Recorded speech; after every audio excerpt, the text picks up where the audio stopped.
Hey, everybody, welcome to this week's Fateless podcast episode. I've got some guests from the Fateless team. We've got Damon and Brian, who have both been here before. So, welcome back. Good to have you. And then our special guest for today, joining the Fateless team a while ago, actually, but wanted to get you here on the podcast to introduce everybody to you. So, Ruta, how you doing today?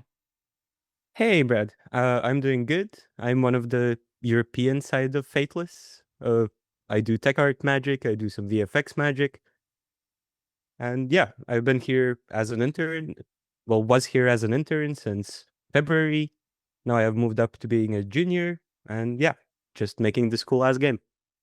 Awesome. You want to tell people a little bit about yourself? A little bit about maybe your favorite games or some of that good stuff. Yeah, I will be honest, I'm actually not a huge gamer, but I do love some of those big, very beautiful AAA games like God of War, Horizon Forbidden West, Uncharted. All of these things are basically movies, and then you just click a couple buttons and enjoy the beautiful scenery. How dare you speak ill of Uncharted like that? How dare you? Awesome, It's awesome. amazing, but it's a really cool action movie where you get to shoot some guys. Okay, all right, I concede. So do you Cool. put the game on easy so you can just play through and experience it? Most of the time Hmm. nowadays. Well, I then, used to be good at the games, but then I turned 20. yeah, it happens. Well, Damon, I'll pass it to you a little bit if you want to talk about that process in terms of kind of like that Oh, intern and the whole how that all went yeah. down. Yeah, sure. We had some luck with Hoest University, which is in Belgium. I don't know how to say the name of the town. Maybe you can do Kortrijk. Is that right? uh, Kortrijk. I'm also not good Kortrijk. at it I'm pretty because good I at was it. there That was, just that as was a guest. close. Anyway, so this university in Belgium, Hoest has a program where interns can, they have a game dev program that where interns can intern at various game companies around the world. And we had gotten one really good artist through that program, Nico, who's one of our character artists. He's really good. And he'd gone through the internship and we were very happy with him. And now he's one of our rockstar character artists. And so each year they do this program. So this came around again and we looked at it. And out of all the outstanding uh, people, Ruta was one of them. We also got a programmer through that program.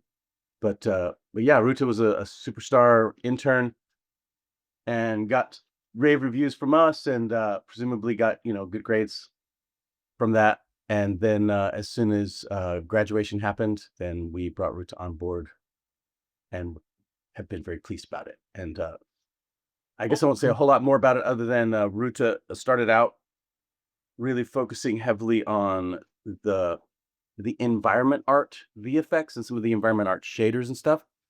Um, but gradually we needed some more help with VFX. So I kind of said, Brian, maybe you can show Ruta how to do all of our VFX. Yes, and then we converted her slowly to my side of the world, and Awesome. yeah, she's been a rock star. Support visual effects artist, and made a bunch of awesome improvements to the character visual effects ability stuff that we've been working on as a team. So Cool. yeah. Well, Ruta, I would want to ask you, in the alpha, is there something players could see in the alpha that you had a large hand in the process of producing that you're most proud of so far here at Fateless? Is there something out there publicly yet that Yeah, you're most proud of? yeah, there's this like one kind of very small element that maybe doesn't really stand out that much in the grand scheme of things because I only worked on it for I think like a day or two. But I did the blue and violet flames that appear when you have an ultimate ready or selected that appears on top of the like at the back of the UI. And that's something I really like to look at because when you look at the screenshots of the games, like it's almost always there. When actually looking through screenshots from the community, I also found some few bugs with it that I want to fix. But yeah, It it's just something really cool because it's in almost every single image. Okay. Awesome. And then what would like a typical 9 to 5, a standard day be for you in terms of the Fateless scope, transitioning from intern to more being here full-time basis? What is like a normal work day for your job? Yeah, well, I started as a technical artist, so we typically don't really have a normal day since we always jump around, do different tasks, kind of the Swiss Army knife of game development. And yeah, so initially I did also more, as Damon said, environment VFX and just some more weird stuff that requires some more technical background. But now I mostly focus on like creating VFX. So typically in a day I will be working on our VFX library or creating VFX for new characters we have upcoming for the release, and also implementing their VFX and so on. Okay. Have we talked on the podcast much about the VFX library? Because if we haven't, that's something that might be interesting for Brian to talk about for just a few minutes. Yeah, no, go ahead, Brian. Yeah. Yeah, I don't think it's come up because it's it's something that we've been working on throughout alpha, but sort of initially when I joined the team at the start of this year, we had like a body of work, some character visual effects for I think some 30 odd heroes we had at the time, 20 something odd heroes we had at the time, and the team. The goal is to release lots of heroes to the player base, right? Like just to be able to give them as many strategies as they can to play our game. And one of the ways the team wanted to sort of streamline the process of creating those visual effects was to sort of create what felt sort of like a shelf of sort of visual effects that you could go reach to and start the process of creating a visual effect by having sort of a base layer of something that's already there. And so that's what the library is. It's sort of every time we need to create a fireball, there's one that's already on the shelf that's sort of visually approved by Damon and myself, and we both sort of agree that this is what we want fire to look like visually in our game. And when we need to throw a fireball, it looks like that, and a visual effects artist can go grab that and have that be the start of their work, as opposed to making a new fireball every time and sort of having the visual inconsistencies that we sort of had in alpha 1. There's way more visual consistency as we progress through each one of these public releases. So the library is helping us to sort of solidify those visuals and make our workflow easier. Yeah, and so that means visually in terms of the production pipeline, it'll be a lot easier to go from like 90 to 100 heroes than it was to go from like 0 to 10. Right? Exactly. Yeah. And every time, Brad and the design team decide we want another hero that throws a fireball, that's just there for us already. They don't need to come to our team and say, hey, can you make another fireball for us? It's there. Even if we want this fireball, but it's blue, then the team can start with the one we have and turn it blue. And that's way less work, way faster implementation process. So yeah, the hope is to just speed up the team and make that pipeline between visual effects and design way smoother. And I think that result we're already seeing the results of that and some of the stuff that the public getting to see. Yeah, because for any of the viewers out there that haven't kind of been familiar with the alpha phases and stuff, we're around like 60, 65 heroes in the game for alpha. But when GODFORGE actually releases live, we want to try to hit over 200. So we're gonna be like 3xing and even possibly more the actual hero pipeline that hits the live game. So that's why it's so important to kind of have these established. But one topic I wanted to kind of pass to all of you, knowing a lot more than me visually when it comes to GODFORGE, and I don't know how well you could speak on this. Maybe I'll pass it to you, Damon, to kick it off. But I know like a really common narrative or feedback I'll see is like, oh, like I wish it was more polished or it looked a little bit better. And maybe sometimes people are wondering, is that because it's just alpha and things are getting in as fast as possible? And is there going to be, what kind of a leap is there going to be from like alpha 3 to the live release of the game in terms of things looking better, I guess, visually? Can they expect that? Yeah, the best answer to that is that I think the thing that is the most lacking in alpha is lighting. And lighting is something that we've been working on for quite a while. And in alpha, I think the lighting is largely flat. In fact, there's several. I was just playing it yesterday. There's several levels where the lighting is just flat out broken. It looks not just flat or not great, but just terrible. Just like, oh my god, how did that happen? So there's some just really eye burning, visual bugs with the lighting. But the goal, and we are totally hitting this past alpha. It just didn't get pushed into alpha yet. Is to have nice well-rounded lighting that also pops the characters out so that it makes the environment look good, makes the characters look good, really brings the focus in on the characters. And I'm going to share my screen and maybe I can just show some stuff. So yeah, this is kind of how the new lighting is going to look on some of the levels. And I'm just going to rip through these super fast. And you can kind of see now we have some nice rim lighting on the characters. They look so much better than they did in alpha. You know, so it's important that they have a shadow on the floor and that they pop out in front of the environment while looking as though they're lit in the environment. So I'm just going to kind of blaze right through these. But a lot of these, excuse me, I have ancient version of eval ACDC. Anyway, but so yeah, you get the idea. Like, Yeah, oh, that's look, some great. nice dapple lighting on the floor.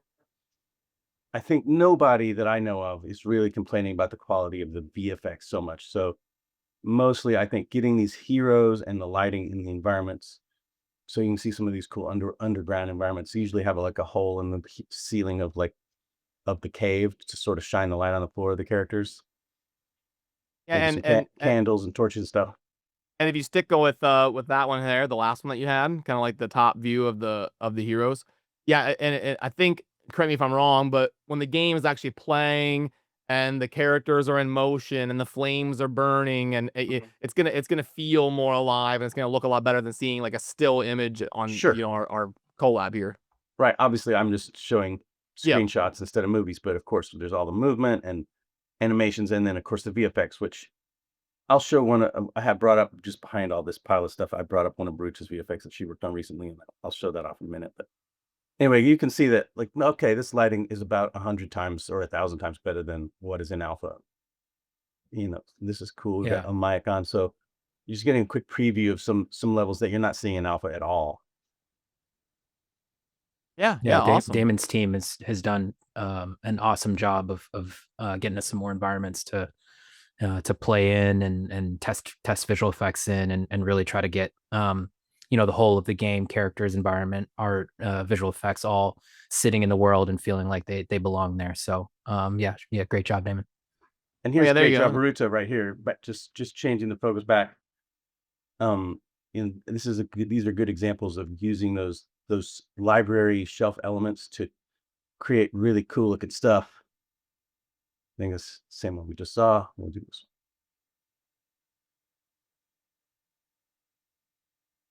So yeah, Ruta, I think you made our lightning look way better than what we had before, and that I Yeah, find that and this is personally all very pleasing. and this is all the yesterday's version, so it's already getting even better. All right, yeah, okay, you still have a couple of reps to go on this one. Yeah, exactly. Yeah. In fact, I think I saw the feedback, which is just more, do it more. Anyway, so I'll stop sharing. No, that was great. I think people are gonna enjoy kind of seeing that behind the scenes look, and yeah, I think VFX wise, we're pretty close to hitting the mark of what people are gonna want from us on the live version, and like you said, I'm excited to see what it kind of looks like here in a few months when we have the lighting and all the polish kind of looking how we want it to look for sure. Yeah, all those heroes will look better because, there's a saying that I learned when I first started in games, or maybe I'd been in games for a few years before I heard this, but um, good lighting can make bad meshes and textures look good, and bad lighting can make good meshes and textures look bad. And so right now we have some great meshes and textures that don't look as great as they should. We have some really great VFX, but we're going to be getting in 10 times as many VFX, and probably I don't know how many characters are in alpha. I think 60. Does that sound right? Yeah, it's somewhere like Something like 63, that. 65, yeah, something like that. So I think we're going to end up with over 200 for early access or something like that. So yeah, there's going to be just more and more and more. There's the more again. So Yeah. it'll look better, and there will be more of it. Yeah, I'm excited to see that. And then, in terms of people might be curious, I guess, correct me if I'm wrong, or if any of you have anything awesome to talk about. Maybe like the pipeline, and because I know I wouldn't have known this when I was like a gamer and a YouTuber and a content creator, like the pipeline in terms of how a hero comes to life. And I believe right now it kind of starts with like game design, and we come with like a kit and what we kind of visualize the abilities to look like. Oh, it's a triple hitter, so he's going to swing 3 times, and then we want some lightning popping off as he swings, and then it kind of goes your direction, Damon, and you kind of assign it out, or Well, it usually goes through the first it will go through the character pipeline. So after design says we want this character to be named this is their faction, this is how rare they are, these are the game design requirements that it might include, even an animation stance and what weapons they have. Um, Also, what energy type. So like you said, lightning could be fire, could be, one of our dark ether, which is one of our special ones that isn't really quite in other games. Anyway, so once we know that stuff, then it will go to concept. We'll have one of our wonderful concept artists draw pictures of the character until we're satisfied, and then we'll send that to modeling. Then they will model a high res version of that character and their weapon or weapons in like ZBrush, usually. They could be used Mudbox if they want. And then make a low res version and bake the high res to the low res, turn all that, paint some textures so that they look nice and metallic or like leather or skin or whatever. And that fully textured character, once that's approved, that goes to rigging, which is, building the sort of skeleton man puppeteer control set so that animation can take that and then make the character move around. And then usually a character will reuse some animations and then maybe have one or two special new ones that get made. But the animation team has to make sure all the animations work right on the character. That's when it can go to Brian's team. And then, Brian, you could tell what the rest is. Sure, yeah. So yeah, once that process happens, we have ability animations for each one of the abilities, and that sort of is different depending on how rare the character is. Folks who would have played some of our alpha testing know that if you're an uncommon character or common character, you have 2 abilities, or if you're a legendary character, you have 3 abilities, and sometimes there's a passive, and you got lightning on your body and whatever, right? So they're way more souped up and cool looking, and that the difficulty of our work sort of spans those two ranges. But once we know all that, and the design teams provided us the design for what the abilities look like, and we have all the animations, we sort of are kind of at the tail end. Once the teams decided how this guy looks and what he's supposed to do and how he's supposed to move, they sort of hand that off to us, and then we sort of create the magic on top of all of the cool character visuals that were given to us. So we rifle through those abilities, and there's a back and forth with you and your team, Brad, as well, to just verify that we're meeting you all's gameplay needs as well as the visual quality we want for those abilities. And then once that's done, we hand that off to Norbert in the sound department, and he makes it all sound awesome. Yeah, and then Ruta, do you help with like anything in relation to the heroes in terms of the VFX and stuff like that? Or are you mainly kind of doing environmental type stuff or UI type stuff like those ultimate flames? Yeah, now I'm helping a lot. Mostly, like most of my days, I'm helping out with the hero VFX. So, for example, when design and the modeling and animation is done with a character, I will start I will like create the scene for it to like first play, and I will be starting creating how does their magic actually work. They have like a ground charge of energy, and then it goes to the weapon. And well, you always look at what are the design needs, what is the character actually doing, how does it match the visual representation of the character and their energy. And you just start building these VFX on top of like one on top of another one. You start combining things. And then hopefully by the end of the day, you have some really cool characters that are doing really cool things, and magic is going all around, and it just looks very fun. Yeah, and Ruta, you guys have already leaned in, and both you and Brian have already leaned in and started sort of taking over what tech design was doing before, and that's implementing all of the VFX and the animations and stuff into the timeline. You want to talk about that? Yeah, and then once we are actually done with the like VFX itself, we will also go in and implement it.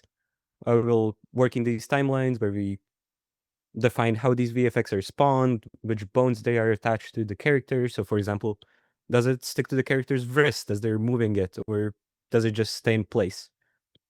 And we will actually like put all of these VFX we have made into the game and test it and see how it actually interacts. Well, we make these previews, but then sometimes the character is running or doing something crazy, so the VFX doesn't fully work, and then we can actually change it a bit and adapt it. And I think it's working a lot better now that we are taking part in this process. because we see these things break and we can actually go and fix them. Yeah, that's a great point actually. Kind of when Ruta started, the team was sort of making visual effects in a vacuum, I would say, sort of not actually knowing how they'd be applied and used on the other side, just sort of what they're supposed to look like and feel like. And now our team is helping out, sort of actually getting those visual effects to play. So designing and implementing what the player sees on the player side as opposed to just the visual side. And our team sort of being part of the process of taking the work we've made and actually being the people to actually make it work in the game has helped improve the creation process for us, because now we know how they're going to be used and can design our visual effects visually to work in that space. And Roots has been here the whole time helping us sort of transition from one to the other. So Soup to nuts. yeah, yep. Yeah, and Ruta, do you ever get like you dive in and you're doing the VFX for a hero or whatever, and you get it from someone like me, and it says like, oh, you should have a lightning bolt that shoots out of his, whatever. And do you ever think like, oh, it would have been so much better if they would have just done this? And then do you have to like restrain yourself, like, no, I'm just gonna do what the design said they want, or how does that kind of work with you when you're kind of going through that process of actually producing it? Yeah, well, always when we start in characters, we first read their descriptions, see like the magic they use, the animations they use, but also the description of the ability. So is it like a buff? Is it a projectile? Is it a slash? And then, well, sometimes, I will see something and I'm like, I don't think it's as cool as it could be. I think it could be more fun. And then depending on would the VFX actually change how it portrays it or not, if it doesn't change how it's really portrayed and it still works with the design, it will sometimes sneakily just change it, make it better, and nobody complains, so it's all good. And But if it not would so change the sneakily.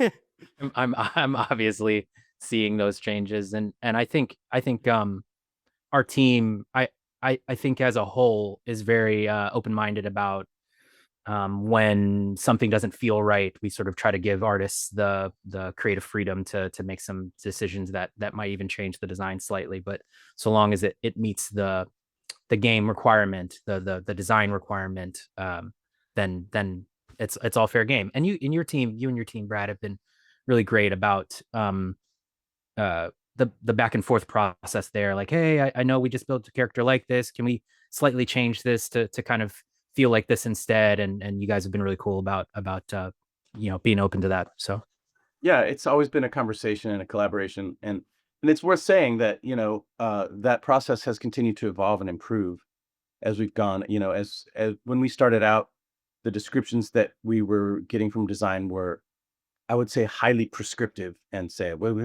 want him to swing the sword 4 times, and there should be lightning goes from his eyeballs to the tip of the sword, and maybe like a big glowing eyeball over his head, and whatever. We're making where so the descriptions coming from the design team are a little more, this is what we need from the gameplay, and these are the energy types, and so we've sort of like made that description sort of not, I mean, in a way a little more generic, but more just this is what the gameplay needs to feel like. And then narrative, which is Aaron and the story, the story folks, the lore people, they say from a mythology and lore standpoint, this character needs to have, these energies, and they need these looks and stuff like that. And that doesn't usually affect the VFX too much. But where we used to not really know always what a given VFX would look like, so we would just concept the whole thing. We're doing that less now because we kind of know what all these different energy types look like. We concept them before, and those concepts would go to Brian's team, and that would end up looking awesome. Now we don't need as many concepts because we've defined the look of fire and dark ether and light ether and lightning and all these other things. So yeah, which kind of goes back to the work that Ruta and the rest of the team on the visual effects side has done to build this library of stuff that we all kind of agree look awesome. So now we have these touchstones that help us go reach for something, as opposed to needing to go back to Damon and say, what what does lightning look like in our game? Like we have plenty of examples to use that speed up our process. So Yep. And that doesn't mean we won't do a concept for another VFX ability, but mostly we'll save them for the super weird and unusual and interesting ones like Pangu, or even maybe somebody like Aphrodite who has like that would love what's Love love magic, as yeah. an energy type. Like there's only the really kind of weird edge case outlier, kind of usually a legendary characters are going to need those kind of concepts. Yep. And we tried to, I think we developed like 18 different energy types. That way, design could be like, I want Zeus, stabbing with his spear, and I want lightning energy going off. And then we kind of pass it to you to let you cook and be like, Mhm. okay, but you Yep. want this spear stabbing with lightning energy. How can I make that look the most epic? Yep. yeah. Yeah. And one of the funny things to me is when I first started, there were a few ideas of energy types, and there were nowhere near as many as we had. So I just kind of threw a bunch out there at the design team, Paul and you guys, and some of them I wasn't so sure about. But it's kind of funny now in retrospect, because every single one idea that I put out there as an energy type, we have that now in the game, and some of them I was like, huh, maybe that shouldn't be an energy type. Maybe that was a crazy idea. And there was one that, like, I don't remember how it came about, but it was called Beast. And Beast never made sense because Beast is just physical, but Mhm. maybe with like it looks like like a wolf man or whatever. So that didn't ever really need to be an energy type, except what I had in mind as Beast was, like when Odin summons some crows or some wolves or something, that was Beast. Yeah. Anyway, No, I think it I- makes I sense. I think that's I- I think it's a different energy. It's more feral as opposed to just like physical is like getting punched. Whereas it's not like a wolf clawing you or something. yeah, and Yeah. Odin is obviously super special and weird. He's kind of like Pengu. It's like he's got like way too many energy types. Plus, he summons some critters to come at you and all that. He's definitely one of the more one of the more unique edge case type ability types that we have for sure. There's a couple of them that are unusual like that feel like they're kind of stepping outside of the bounds a little, and the team's cool about like, it's fine. We'll find a way to fit them in the box and whatever. So it's been cool to see that stuff get developed and find more reasons. I talked to Paul the other day. He was like, I think Aphrodite might be the only character that has love, and I was like, man, we should do Cupid. We should do like a whole like There love is another line. one. There's another one. Who's not Egyptian, maybe Babylonian love goddess, who I think is gonna get it. Oh, cool. Okay, cool. I Yeah, Please. and she, she's another hot, sexy, goddess of love, kind of basically the Babylonian. I guess it's not Ishtar though, or maybe it is. Maybe it's Ishtar. Well, we probably did, or with Isolde maybe, because you have like the whole lore of like the elixir of fate and stuff. We may have I think she's kinda more like she's not a life legendary. magic. I think she's rare. I Yeah, think she's Yeah. well, she's more life magic. Yeah, she's more healing and Yeah. make you feel good. I mean, Yeah. obviously, all these things can make you feel good. yeah, of course. Well, before I get to the final topic here to ask Ruta, is there anything that you all were hoping we would discuss, or anything you're burning to kind of get out there on the YouTube channel, from your perspective, or that I didn't bring up? Not You first, Ruta. since Damon already mentioned Isolde, I just wanted to say I was really happy to see in one of the previous statistics to see that she was one of the most used characters because she was the first character I did VFX for. Oh wow! And now I have improved it further, but it hasn't made it to the alpha yet. But it was really cool to see the first character I did VFX for be so loved by the community, and felt a real full circle moment since the previous Awesome. year, where I left the VFX exam saying that I never want to do VFX again. Cool. Well, Well, I'm that's what you glad. get for saying that. That's that's- true. That's how life works. It That's some always comes awesome back around. behind the scenes lore. Yeah, whichever crazy designer we had designing Isolde gave her a really Mhm. strong passive, so she ends up being a really popular rare, in something like the alpha tower that we have going on. But okay, well then, Ruta, we always ask people here on the channel their first time. Do you have a favorite hero that you've either done so far? I know you kind of said Isolde, that was your first one. or do you have like a myth or a legend or whatever that you hope would be in GODFORGE someday that we haven't kind of leaked yet or talked about yet? Is there anything kind of that's your favorite? Yeah, actually, I was very happy to see. I was assigned Pervun, who's from the Virai faction, or is that how you pronounce it? I'm very bad at names. I think it's Virage, but I don't know for sure. From the Virage faction, and I was very excited to get it because I'm personally Baltic, and I was also kind of raised pagan very much. So it was actually one of our main gods that I heard about growing up as a child.